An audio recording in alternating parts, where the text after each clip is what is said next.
Hi, my name's Matt Wilder. I'm a freelance journalist based in Washington, D.C. At the moment, I'm trying to find a good story. I have a 6 o'clock deadline, but nothing's going on. I know. I'll see what topics are trending on Twitter. Today, we live in the era of new media. People can access the news at any time, from any place, on all kinds of digital devices. The internet and social media sites, such as Twitter and Facebook, allow these news consumers to become news producers. If you want to be a journalist, all you have to do is post an article online, and it can be read instantly by anyone, anywhere in the world. Journalism has changed a lot during the first days of the newspaper, and most of these changes have been driven by technology. There's no better place to discover this than Washington, D.C., home of the Newseum. There are over 30,000 newspapers here, covering over 500 years of news. This is the Boston Newsletter, thought to be the first continuously published newspaper in North America. This edition, from 1718, reports on the sensational killing of Edward Teach, better known as Blackbeard, believed to be one of the most dangerous pirates at the time. Reporting in the early days of journalism must have been very difficult. Journalists would ride their horses to the nearest town that had a printing press. Their reports were then published in a newspaper, which was often just a single sheet of paper, and distributed on horseback. The roads were bad, so it was very difficult to send news over long distances. By the time most people read these newspapers, the news was often very out of date. This all changed when the first telegraph line was built in 1844. Suddenly, journalists could send stories quickly. The telegraph is said to have revolutionized news reporting.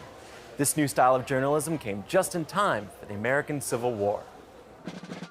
For the first time, news could be sent at the same time as battles were being fought. War correspondents, and the stories they sent, became very popular. But there were still problems. These war reports were very biased because journalists represented their own side in the war.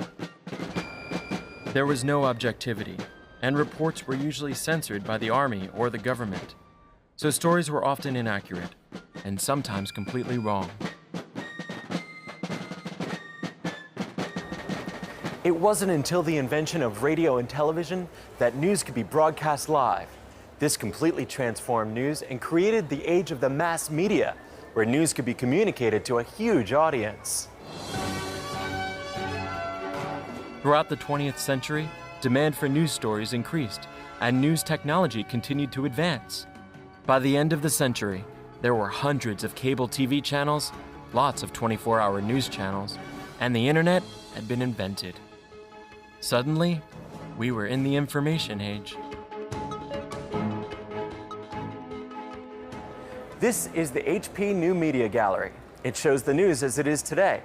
Visitors to this exhibit are placed right at the center of the digital news revolution. They are instantly connected to the day's news by live Twitter feeds, showing the day's trending news stories. They can also check out major news stories which were first reported on social media. These pictures of a plane landing on New York's Hudson River were taken on a smartphone and uploaded to Twitter seconds after the incident had occurred. Speaking of smartphones, fantastic. A tweet from the White House. Oh, there's a big announcement in 25 minutes. I better go. Bye.